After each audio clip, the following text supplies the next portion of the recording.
everybody. I'm Steph. I'm Michael. Whoa. What did you? I mean, I played some games. Oh, okay. Well, today we have our top 10 games that we learned in May 2025. That's right. And we had BGG Con too. And so it's just a good month of gaming because you get to go to a con, you play a lot of games. Yep, exactly. So I learned 57 this month. I have 55. I had one. That doesn't, I mean, that's not a lot to choose from. What was your favorite? Flip 7. Oh, Senor Azul learned Flip 7. That's right. And he lost. Twice. But he still liked it the most. I mean, I liked it. Yes. And I really liked the second chance and the times 2. Okay. Yeah. Nice. So, that's Senor Azul's number 1 game of May 2025. Nice. So all of the games that we are discussing on our top 10 are not necessarily games that were given to us from publishers. So whether or not the publisher gave us a game has no bearing on where or whether it ranks in our list. So all of these games that were provided, and we will mention them when they were provided, that has, like I say, it has no bearing because they gave these games to us, not for this list, but because we like to play all the games. That's right. Yes. So, should we jump right into it? Yeah, let's go ahead and just get right to it with my number 10. Which happens to be my number 10. Whoa. First game crossover. I think there are 2 on this list. So yeah, it's pretty good. That's pretty good. So all right, Senor Azul has to go. No. Our number 10s is Penguin Airline. This came out of nowhere. Well, it's a game I knew nothing about to play because I saw it on a list at some point, maybe the Essen list or something, and it looks super cute. It's a communication game, and you work with partners, and so if you're my partner, or teams, yeah, teams, and so if I'm your partner, I have a card. I might need to describe what you need to do on this panel of buttons and boards and things to do. Or I might be the one receiving the commands and I need to figure out where these things are. Here's the catch. You're penguins. You can't read. And you can't fly. That's right. You really can't fly, which is why you're on an airline, right? You can't say board number 1. You can't say it's the board on the top left. You have to say some feature on the board. Look on the board with the big red lever. There are 4 red buttons on it. Hit the second button. No, not the round buttons, the square buttons. Yeah. And if they hit the wrong button, your finger's stuck there. Fine. And you've got your other finger. This finger's stuck there. The red buttons, there's like 2. That's a red button. And like, well, which one? Some of them are square, some of them are round, and you're not quite sure.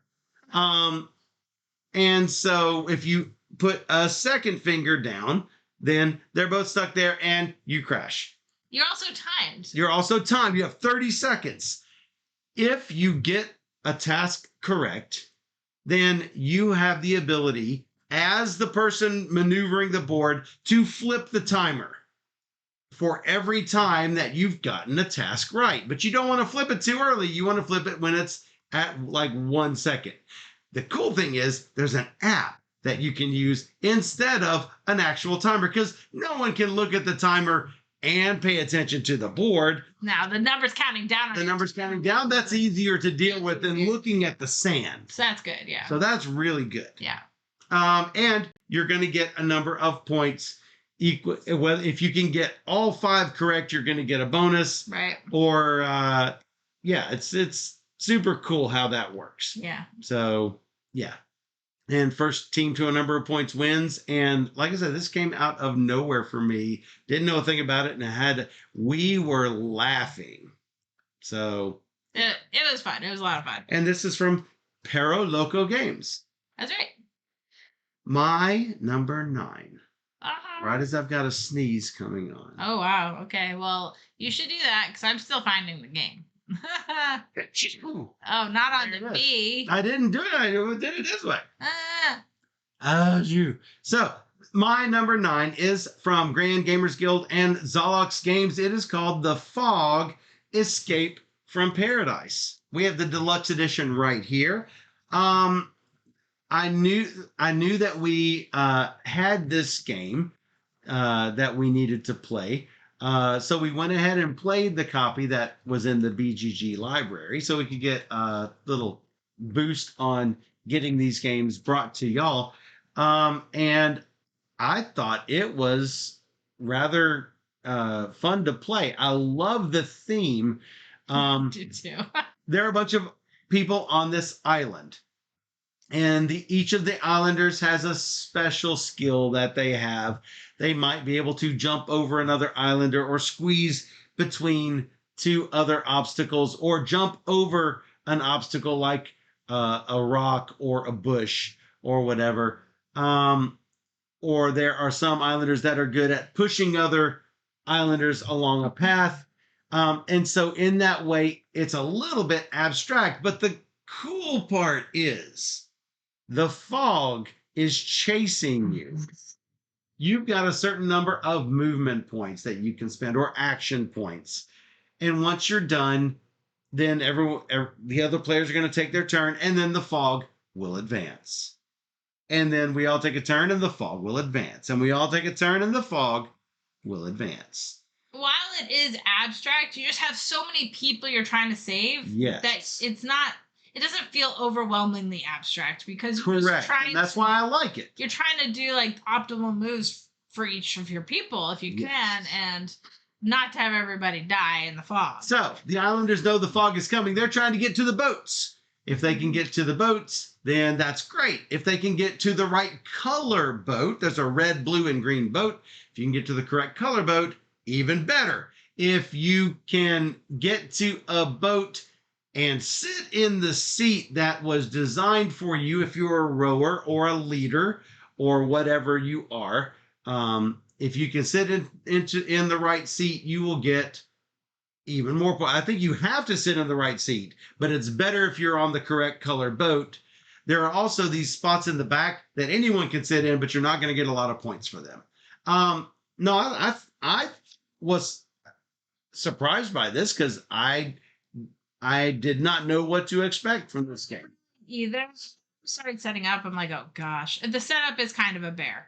So yes. It was a bit of a deterrent actually, but once we got through it all, the game itself is not that hard. And so it's like, okay, has a nice flow to it. It's a matter about setting it up. So it's really weird. It's like, okay, you're gonna have no blank spaces at the bottom, and then you're going to have so many blank spaces on the next line, and then you're going to have so many pieces of obstacle on this line, but you can't have two obstacles put together, and you can't have more than three obstacles put together, and you can't have more than two blank spaces next to each other. And I wish it had some kind of a way to automate or make that setup more elegant. It's really clunky. Cards be like, do the setup this way. Yes. You could do it that way. Row 6 is this way. Row 7 is this way. Row 8 is this way. And if there's blanks, there's blanks. Let it be. Let the board be random. Yeah, or optionally, if you wanted to do it an advanced setup, you could just do your own setup or whatever. Right. Or an app that will that will make it for you randomly. And then just say put the islanders on all of these spaces. Yeah. And then it'll be a random game. So that did knock it down a couple places for me. Yeah, is the funky setup. But it is worth playing. Absolutely, I'm glad we did. Absolutely. So we will get to show that at some point. That is the Fog Escape from Paradise from Grand Gamer Guild and Zolox Games. Nice. Excuse my allergies tonight. My number 9 from Up Games is called Florestry. That we actually played this on stream. It's a two-player game. It was provided by the publisher. So it's, if I'm looking at it, you wouldn't think, oh, okay, it's nothing like that special about it. But because there's a real-time bidding aspect to it, it really amps up the ante for me. Like it makes that game like a little bit more, all right, how much do I think he wants these tiles? Because you're bidding for tiles and whatever whenever you hit the stop button, that's how much you're going to pay. This is an app-assisted game. You will need an app, yes. Looking at it, I don't think it would have to have an app, but it's so much better with the app. Because the pressure is on. Yes. So, like, oh, I see tiles I really want. I might pay more for this. Well, it keeps track of the payment. Right. So you don't have to keep track of any physical coins or anything. Everything else is just the game. Yeah. And I think that makes it more elegant. Yeah, and so you're playing it to your own personal board. So you're limited on how wide and how tall you can put these tiles, trying to make connections of groups of the same flower types.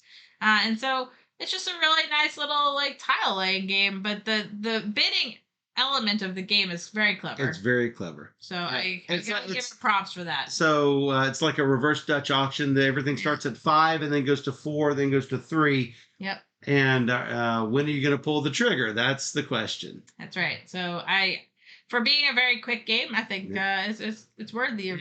It just missed my list because it was on my long list and got cut at the end.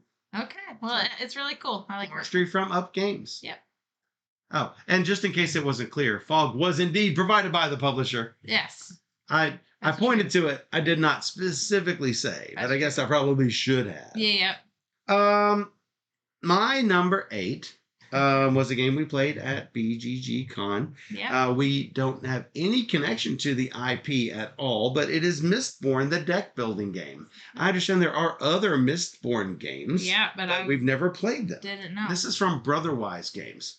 So Mistborn is a game where you have to use metals.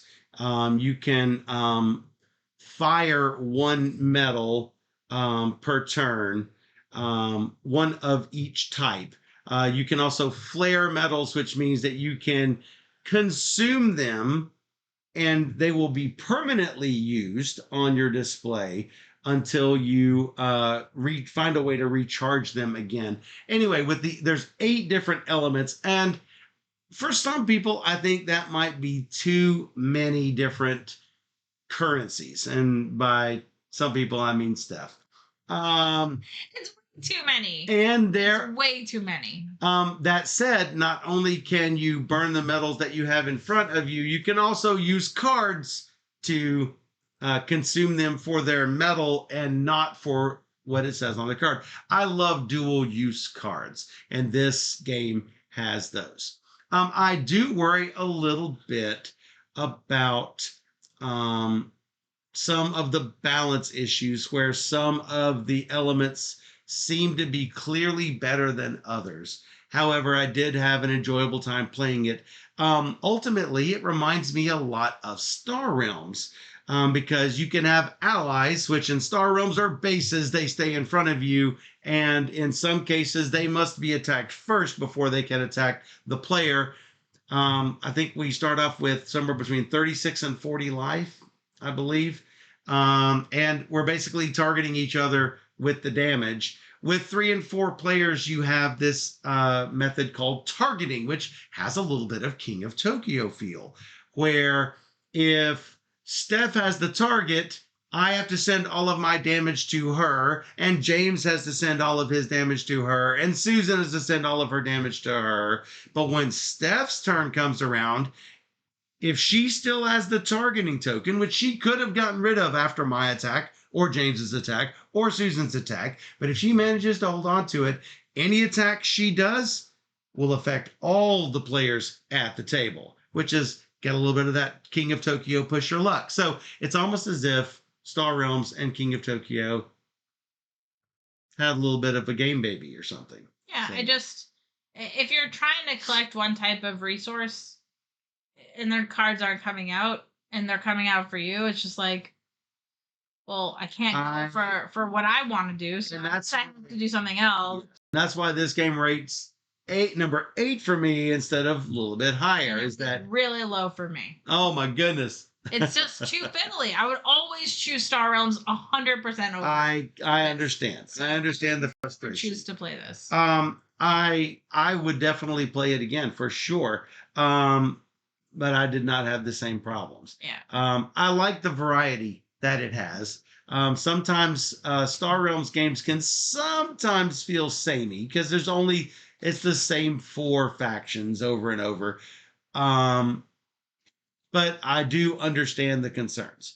I don't think that Mistborn would fire Star Realms in any way. Star Realms will always hold that special place for me for this type of game. Sure. So, but I did enjoy the experience. So if you enjoy games like that, then you will probably enjoy Mistborn, the deck building game. Sad Creedall. No, we're not. We're talking about it though. We don't, and we do not have a review copy. We played BGG's library copy, unfortunately. Yeah. If Brother Eyes wants to send us a copy, we will surely I will play it. Play it. But it probably would be better as a 2-player game, honestly. I think so too, because then you get rid of the targeting mechanic altogether because it's just 1v1. Yeah. So maybe I would like it more with 2-player. And it'll be a lot more snappier. Yeah. So. My number 8 is the Kinder game called Kinderspiel. Yeah, Kinderspiel de Jar's Nominee. Yes. Yes. From Schmidtspiel. Yes. And so I got to play this at BGG because it was on display, and I wanted to play all the Kinder games. I always do, just to see what's out there for kids. I love this. This is a spatial game where you're collecting tiers of cake. And so you're trying to match up the icing on the different tiers with the previous tiers you've placed. So if you can line up a lot of pink and you can keep getting the pink, you'll get all the pink bonuses every time. Whoa. And so you're collecting 7 tiers because it's a 7-tier cake. And you're collecting gems and other points at the end of the game if you can get them. But or points during the game, actually. So in game you can collect points and collect gems, and it's a really cute little spatial game. That I like spatial games, trying to figure out, will that make it? And some of the lines are really small, so you're and some of them are really big, so okay, now it will definitely cover my little small one from last time. And so it'll trickle all the way down, and so it worked out. I didn't get to play this one, so this is then that's why it's not on my list, but maybe sometime. Yeah, for sure. I would play it again, for sure. That's your number 8, top of your tour. All right. My number 7 game is a game from Plate, and we've played quite a few of those, provided to us by Plate, called Dance of Ibexes. Yep. And we will be playing this for you on stream at some point. Maybe with Sweet Amy. It will be better with more people. It will, absolutely. Mm-hmm. In Dance of Ibexes, it is basically a take on 6 Nimmt, where you are playing these Ibex tiles on layers of a mountain. And like in 6 Nimmt, you don't want to be the one that goes over the edge of the row of tiles that you're playing into, or cards if it's 6 Nimmt. When you do go over the edge, you're going to have to take those as negative points. And then, unlike 6 Nimmt, you are going to start a new row, 1 row further up the mountain. And that makes things different in that all of the different levels of the mountain have different lengths. And sometimes there are negative penalties where every time you place, you're going to take negative points, whether or not you take the row. There's also reverse scoring. So instead of negative points, all of a sudden they become positive points until those icons are covered up. Then there's immediately negative points again. So there's a little bit of push your luck aspect there. I think that it does not fire 6 Nimmt for me, but it is a good take on that game. Yeah. Happy to play Dance of Ibexes at any time. From Plate. Yeah, it's cute. Sorry, I'm just getting the cover, which I forgot one. You forgot a cover? Oh, I did. I liked Dance of Ibex, but I like 6 Nimmt, though. Yeah. So. We always play X Nimmt for on January 1st, we always play alphabet challenge, where we play one of every letter game, and X Nimmt is always our X game. So Dan says, I like how local Amy is sweet. Not sure what adjective I would get if you meet another Dan. So Sweet Amy is Sweet Amy. She started off as Minos Amy because she enjoyed Minos. Then she enjoyed Sweetlands. So much. So she became Sweetlands Amy or just Sweet Amy for short. And then there's Duchess Amy. And then there's, Duchess Amy. So my number 7, got the cover, is Happy Home. Happy Home. From Cat Games. That's right. This is one I got secondhand in the VFM because I wanted to play it. Did not get from the publisher. No, but I wanted to play it for sure. This is a what is it? Takedo like movement where Love Takedo like just behind will go next and take something further ahead, and you can go as far as you want to get what you want, or you can just go to the next available space. And Joffy had to play this with us. And so you're taking these tiles to fill up in your home, and you're trying to have all these different conditions met, to have different colors of furniture and to have sets of furniture in your rooms, because you don't want to put the toilet in the bedroom. You want to put it in the bathroom. And right. you might want to collect some pottery with plants and rugs and like decor for bonus scorings. And so it's just a nice little drafting game to see if you can fill up your home the best you can. Mistakes were made. Mistakes were made. So this barely missed my list. It's super cute, though. It's really cute. Yeah. I would be happy to play Happy Home again. Yeah. For sure. I like it. So that's your number 7 game. Yeah. Which is really weird that your number 6 game is also an Alibi game, but we're not going to talk about that yet because we're going to talk about my number 6 game. Yeah. Little spoiler alert, right? Is Galileo Galilei from Capstone Games. Nice. So this game is a cool game where you're using your telescope to point towards variable action tiles. And once you've used an action, you've got to move it all the way down to the bottom of your telescope. Yeah. And you can't use the ones in the bottom until you've pushed them up into the view of the telescope once again. There's also a spot where you can upgrade those tiles, flipping them over to a better side. And that is basically going to give you the actions that you're going to need to either collect components that you're going to need to be able to view constellations, or collecting the I don't know what they're called, planet cards, celestial body cards, something. Constellations. So constellations are the ones that you will place your tokens on. There are comets that you can use in place of certain color resources. The first time you use them, they add 1. The second time you use them, they add 2. And then those comets are gone. And the more that you use them, once you've used them twice, then those will get some kind of special comet scoring, which is really another really cool mechanism. But if you get enough resources, then you can get the card outright and place it into your tableau. And that's going to give you points at the end of the game. Basically, I think that they did a really good job with how they integrated all this together into a cool action selection game.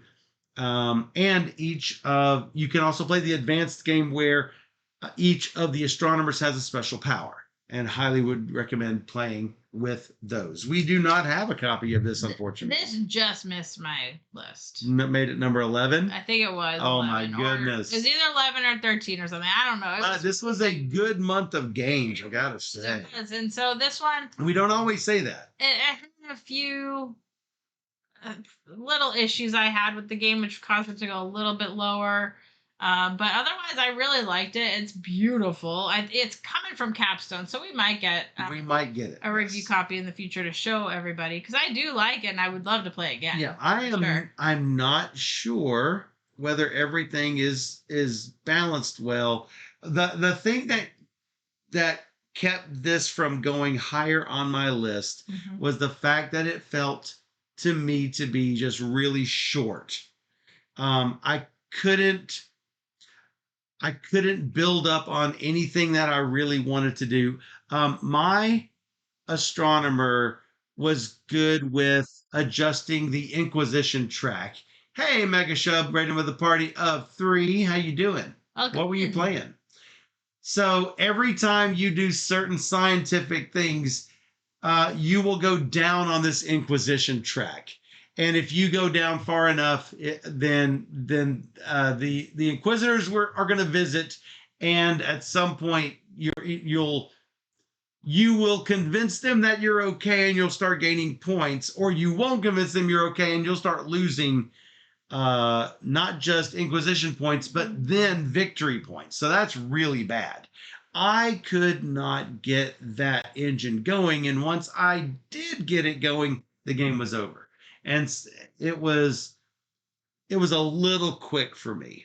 It's fair. So it could have rated a lot higher. Okay. So that Yeah, I need to play it again. my one and only concern with Galileo Galilei. So for sure. Oh, you're playing Glenmore 2, Highland Game Solo. Pretty cool. Nice. I have not played Glenmore 2. I played Glenmore Yes. a while ago. Been a 2. Like a long, long time ago. Your number 6, as I spoilered, another Alley Cat game, but this one we do have a review copy. Yeah, this was provided by the publisher, so we played it right before BGG, I think. So we should be streaming it any day now. Any day now. It's called Timbertown. This is a 2-player game where you are drafting tiles from the display, but where you draft them, if you draft them in column 1, you will put it into column 1. So Unless you spend tokens to That's change right. it, but generally you want to not do that and save your tokens for when you're desperate. You're trying to line up everything, and you kind of are doing a Carcassonne pathway thing if you can, and you're trying to collect different buildings. All the buildings will have a different scoring every game, so you're flipping out a card for each color building, kind of like Tiny Towns in a way, where you're trying to do all these different things per color building you're doing. So where depending on where it is, you make shapes, certain patterns. So like yellow might not want to be next to red if it won't score, or purple will just score this if it can do a certain pathway, or so it depends on the cards. And so they all have a deck of little cards, so you're gonna have different scoring for these buildings each game. So I like that. There's a lot of variability, and then there's tons of different color buildings. So you're not just thinking about the red buildings, because you're not gonna have a board filled of red buildings. You're gonna have a board filled of all the color buildings, because there's only so many of each color. Well, as you score them, they'll flip over, and then they'll come off, right? Mm-mm. Your whole board, your 4x4 board, will be filled at the end of the game. Maybe he doesn't remember Timbertown. I'm thinking of something different. He is. So nothing is going to get removed. You're going to have a full board of tiles. I don't know where. He's gonna look. He's going to look at Timbertown. He didn't even remember how he played the game. But you get these little tokens, and they might give you an ability to like move the tile if you wanted to, or take another tile because you've passed on a turn, so you can basically take an extra tile. So there's different things, strategies. Oh yeah, this is the one where you're making the pathways. Got it. I said pathways, but yes. Yeah. And each time the boards are going to shift down a little bit, so things might fall off and more tiles will come out. But yeah, I thought it was super cute. Very good 2-player game. Snappy and beautiful. So I liked it quite a bit. Yeah, I agree. That is Timbertown from Alley Cat Games. Yes. Hey, guess what? My number 5 is your number 5. Look at that. This is our second crossover today. I think there's only 2 crossovers. So this will be our second. It is number 5 from Rebel Studio. Pergola. It was provided to us by Rebel and Asmodee. Beautiful, beautiful game. I saw this at BGG. I'm like, I really want to play it now, and then we can go home and play it. So we're ready to play it on stream, because it is stunning. It is one of those really great looking games. Eye-catching, yeah. But I thought that of Meadow too. Meadow is just like one of the looks really similar. Most beautiful games out there. So definitely eye-catching. And in this game, you are drafting tools that you would find in a garden. and they will have some sort of benefit for you. And depending on how far into the lineup it just came out, or if it's been there a while, you'll get a better benefit if it's been there a while. You'll do the action corresponding to that. To the space. So you get what's on the tile itself, and then you'll get whatever tile bonus is below the tile as well. And so the longer you wait, the better the bonus, but don't wait, or it might be too late. And so your garden of like, I forget all of the different flower types. Different flowers and bees and butterflies. Yeah. And dragonflies. And yes. Lanterns and there's a frog mechanism where you can get more dragonflies. Right, if you complete goals that are in play. So it's, to me, this was pretty relaxing. This is a relaxing game. It's not like that competitive. There's a little bit of competitiveness with the frogs trying to get somewhere before someone else, but it's not like, it didn't feel like it ruined my game if Michael got to the frog space before me. So it's just one aspect to think about, but for the most part, you're drafting tiles. You're like, I want this to make my garden do what I want. Build the, what did I forget what they're called? The big bulbs, the pink bulbs, higher and higher. Right. I forget. It starts with an M. Flowers. I'm not a gardener. I'm not a gardener. Gardeners, but I didn't pick up that gene. I don't think. Well, if you want to get those dragonfly tiles quicker, yeah, you got to hop to it. That's funny. So it was a really nice game, and obviously you did too, because it's in a position number 5.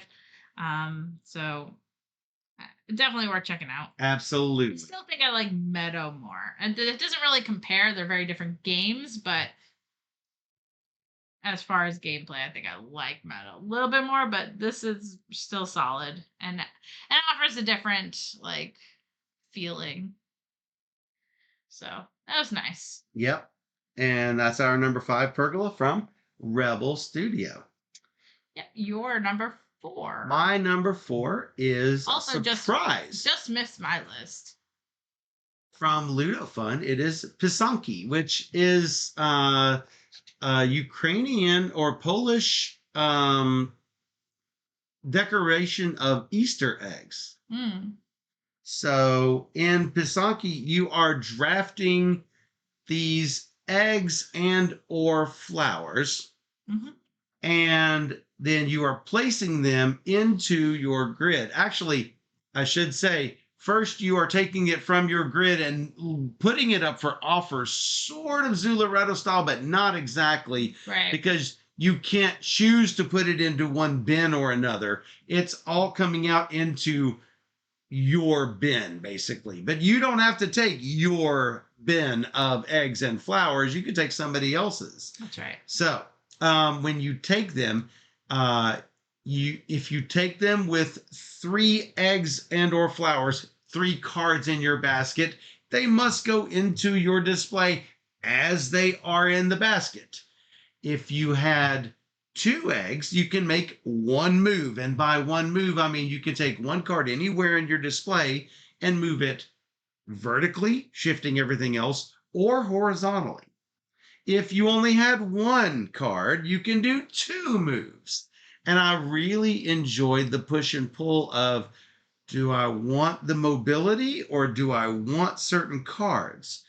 The other opposite pull is when one player has their board full, the game is over, and you don't want to be stuck without your patterns being done in front of you. Another game where all of the eggs are scoring a little bit differently. Right. The red eggs score different from the yellow, score different from the orange. I like trying to focus on lots of things. And the red eggs are always bad. Yeah, don't be a red egg. I like red eggs. This again, it was a surprise out of nowhere. I had never heard of this. Never heard of Pisani with the egg decorations, the Easter egg We've had Easter egg decorations, but not this particular thing called Pisani, right? Right. And I'd never heard of it before. Was not on my radar, but it was really fun. I liked it a lot. Yeah. And this also just missed my list, so. That's Pisani from Ludo Fun. Looking forward to sharing this with y'all at some point. Yeah, we already did. Oh, we played this on stream? Yeah. Oh, well, then they know. You can check out the I video. forgot. We had a convention between then and now. In my It's defense, been a minute. it's been a minute. Your number 4, My number 4 is Digit Code. which we also played on stream, Yep. provided by Plate. Yeah, I like this because it's a deduction game. You can ask specific questions about these different numbers. So you're going to make a 6-digit code, and I can ask about, like, I can say, oh, is the first number bigger than the next number, the second number? And you'd be like, no or yes. And then I have a little bit of information because it can't be the same number. You can't put the same number next to the same number. Or you can ask about a certain column. How many lines are filled in column F or whatever it is? And so you'll get information based on that. And so you're trying to figure out what these 6 numbers are based on the information you've been given or you've asked. It's just, if you like deduction games, I think this is definitely. I do like deduction games. I think the game could be better if you're playing with like colored pencils, because there were several times where I was playing with like Sweet Amy or maybe even you that it looks like something was colored in, but there's just different shadings on the paper, so it's not exactly like user friendly.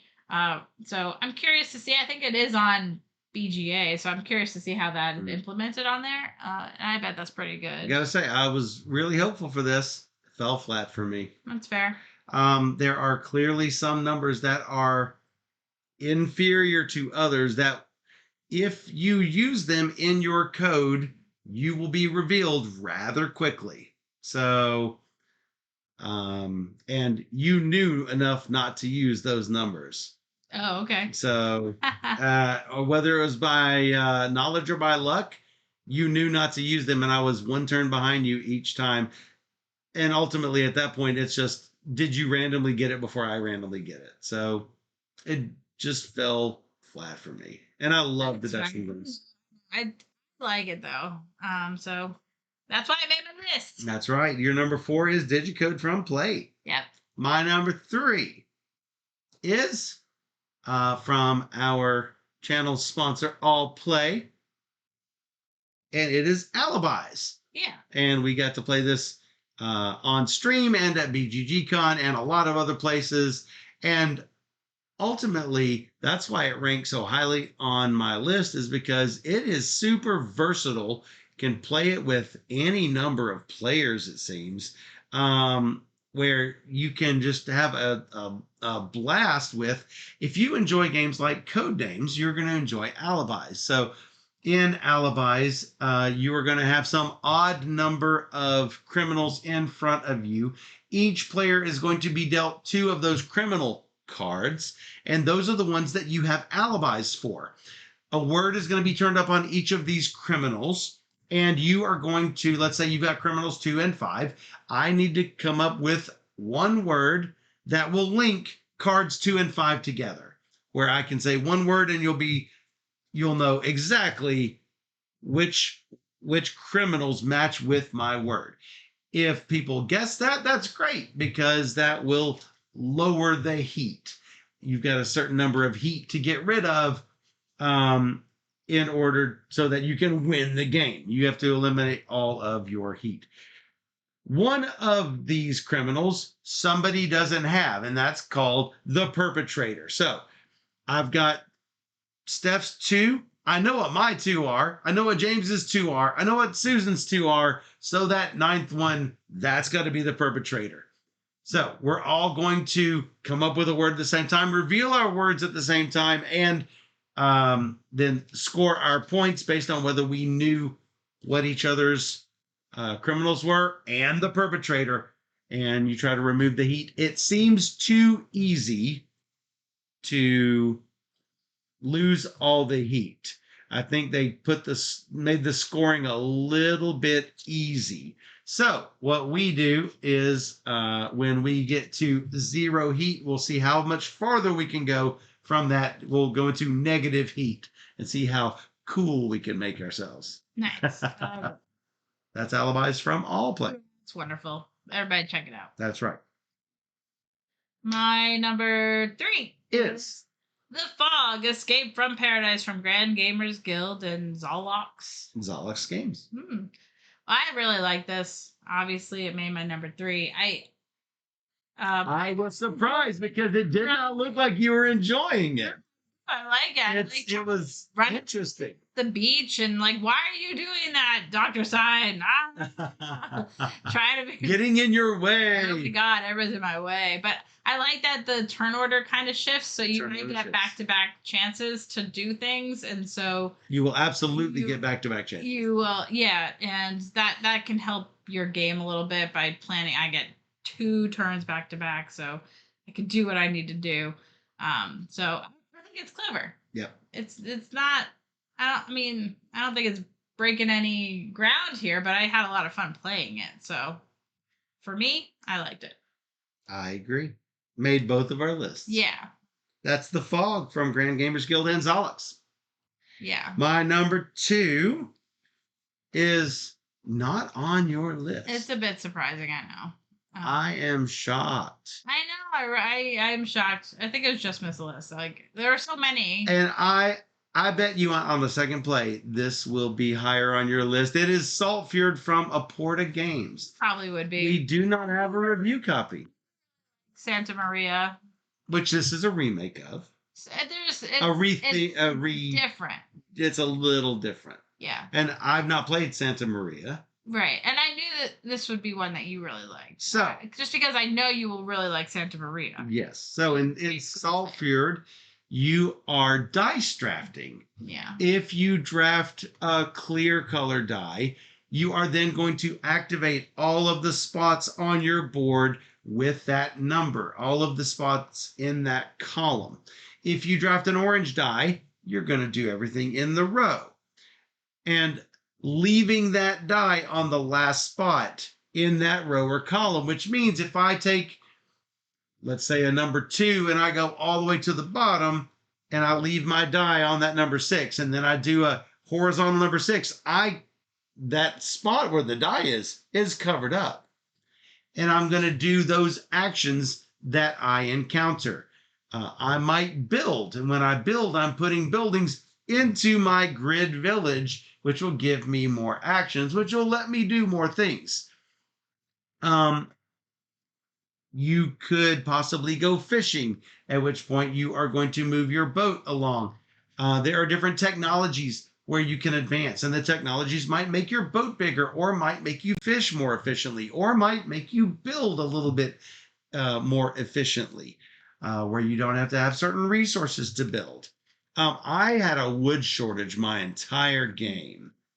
And so instead, I just went ahead and focused on fishing instead of on my building. And ultimately, it didn't do it.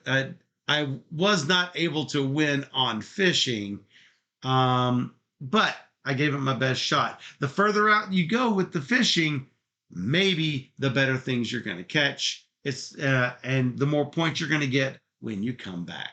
So it is a lot of fun. I really liked it. I like the tech track. I worry that any of the buildings, if they provide technology boosts, that's a better building to get. I also worry about that. And I worry that the fishing track is just not good enough. The bonuses you find are not good enough. Because we did a lot of that. We did a lot of fishing, and we got killed by Sweet Amy. So, who didn't really fish at all. No. And she had all the technologies and basically filled up her entire board with stuff. And it just feels like there's a weak path to take, which makes it a little bit lower on my list. But I like the game design, so I'm giving it a pass. To see giving it a pass. Up for you. Yes. I do like the technology tracks. I think it's really interesting. Again, it makes me worried that any buildings that you could buy are just simply better if you can get more technology boosts. Right, exactly. So I don't know. I've only played it once. It just missed my list. It could go up with more plays. Obviously, I love Aporta games. You've had games. A lot of games I love. So. Well, you've had games that have not hit your top 10, that have hit your top of the year. Sure. After a little bit of play. Yeah, the one that comes to mind is Nidavellir. Didn't make my top 10 the month I played it, but then by the end of the year, it was near the top because I had played it so much, and it's an amazing game. And some things just grow on you the more you play it, of course. Yep, for sure. So it's definitely this is definitely one I want to play again. And that's my number 2, Salt Fjord from Aporta Games. My number 2, you just talked about it. Yeah. Alibis. Super fun. I love that it's co-op. I love that everybody's playing at the same time to try and think of a word, that you're given 2 words that you need to connect, but then you're like, oh, that's perfect. And then it's like, oh, well, it matches 3 other things here. Maybe I need to figure out a different word. So you have to try and be clever with your response. There was one thing somebody had said. It was like toothpaste, or no, the word was squeeze, and it's like, it was like tube and something else you squeeze. I'm like, it's so funny that you think of that, and I like how people can get creative. Yeah, for sure. So it's just, I like that it's quick. It's 3 rounds and you're done. Cooperative code names. Yeah. Boom. Insta buy. Yeah, it's perfect, and it's a small, tiny box. My number 3, your number 2. It's not Tiny Box. Tiny Box is a different small box. Tiny Box. Tiny Box is different. It's like half the size. That's right. Yeah. But yeah, my number 3, your number 2. It's got to be good, right? Yeah, I really like it. That's right. So, ready for my number 1? My number 1. A million years. Is not on your list because you've already played it so long ago. It's right here. When I first learned it, I'm like, it's a game Michael's gonna really like. And I really like it. It took this long to play it. It's Earth. And we've got an expansion that we need to play. I don't think we have it. We don't have it, but there is one. Yeah. We need to play. Well, yeah. From Inside Up Games, provided by. So, in Earth, you are going to build up your ecosystem. And to do so, you're going to have to take these actions. And with the actions that you take, I love following actions.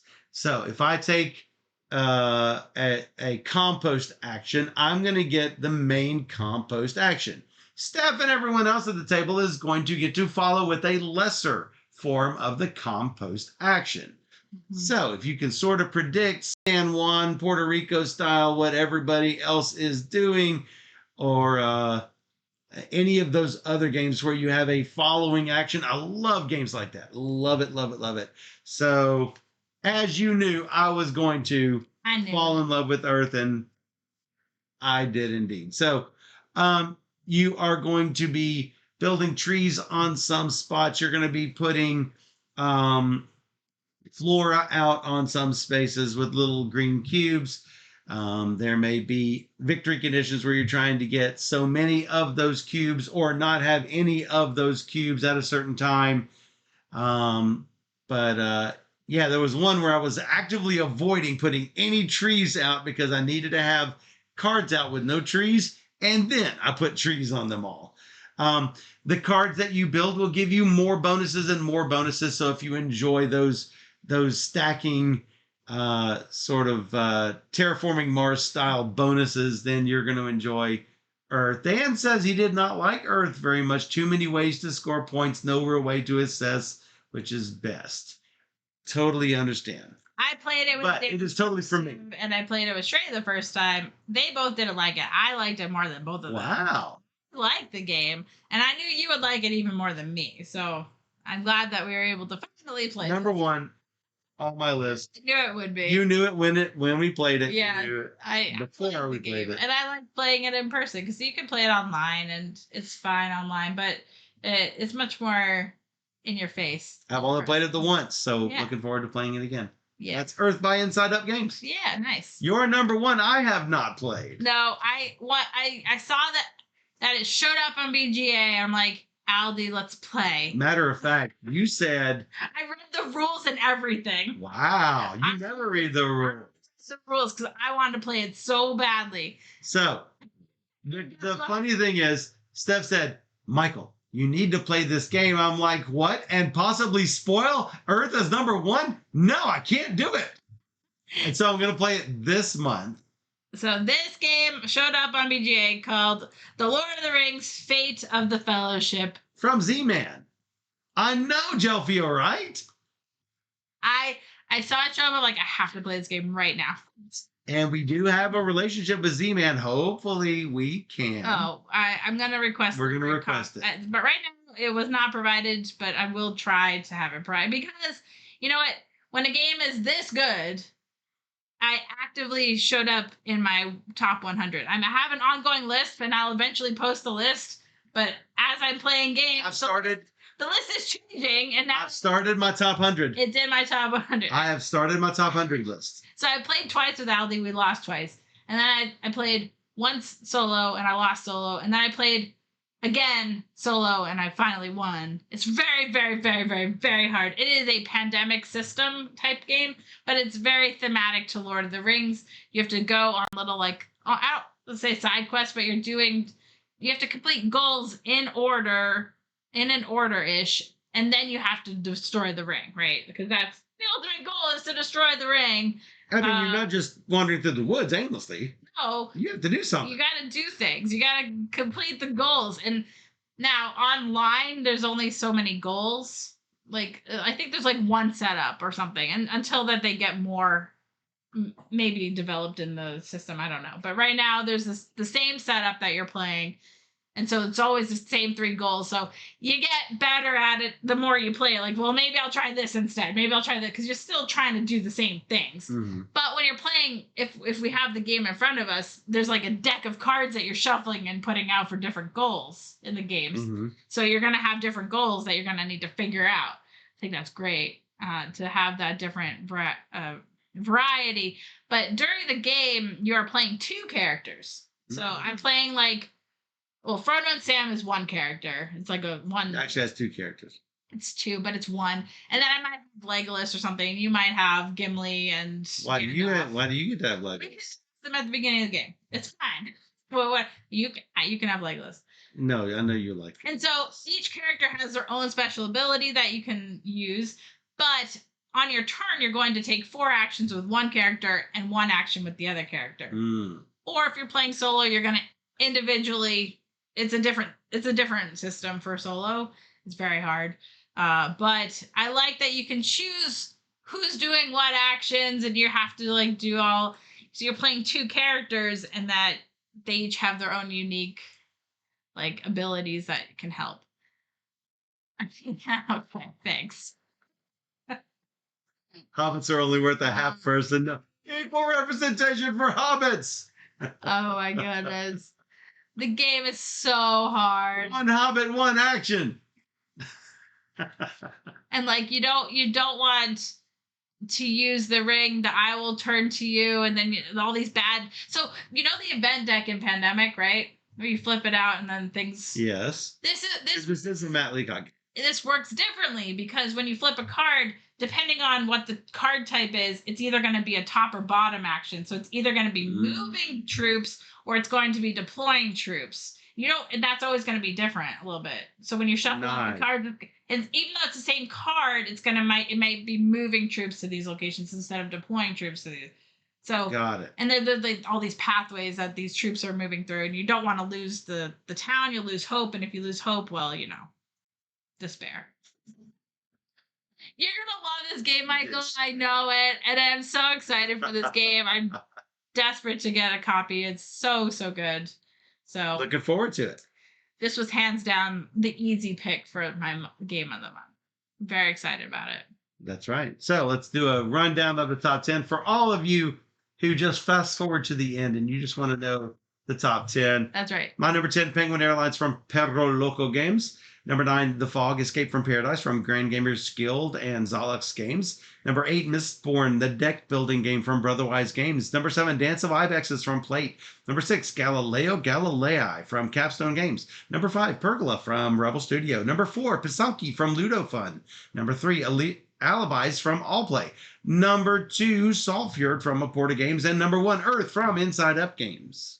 Nice. Yours. My number 10, Penguin Airlines from Perro Loco Games. Number 9, Florestry from Up Games. Number 8, Top de Tort from Spiel. Number 7, Happy Home from Alley Cat Games. Number 6, Timbertown from Alley Cat Games. Number 5, Pergola from Rebel Studio. Number 4, Digit Code from Plate. Number 3, The Fog Escape from Paradise from Grand Gamers Guild and Zolox. Number 2, Alibis from All Play. And number 1, Lord of the Rings, Fate of the Fellowship from Z-Man. That's right. It's a good month. Yeah, it was a great... Because some of your games I would have put on my list. It's just, there's so many. There are so many. Compared to April, which was kind of hard, not going to lie. Yep. This was a really good month. We enjoyed a lot of these. You are slightly ahead of where you want to be. Yes. I'm trying to learn at least 50 games. Back up to 600. Back to 600 at the end of this year. So I'm currently at 261. So I'm up 11 right now. So doing all right. Quickly moving towards 300 by mid-year. And June, we don't have that many plans, so we can play games. That's right. That's the plan. We'll do it. So if you enjoyed this top 10, you want to see more just like it, then you can check us out where we stream the top 10 every single month. Yes. And you can check us out on YouTube at Board Gamer Steph, or even better, you can join us live on twitch.tv/BoardGamerSteph, where we stream every Wednesday and Sunday night at 5 p.m. Central. We do our top 10, generally the first stream of the month. Yep. So, and that's today, right? Yep. Because today's the first. Correct. That's right. And when we stream, we try to play 3 games or more every single stream. So come join us on Twitch, where we play all the games. And for those on Twitch, we'll be right back.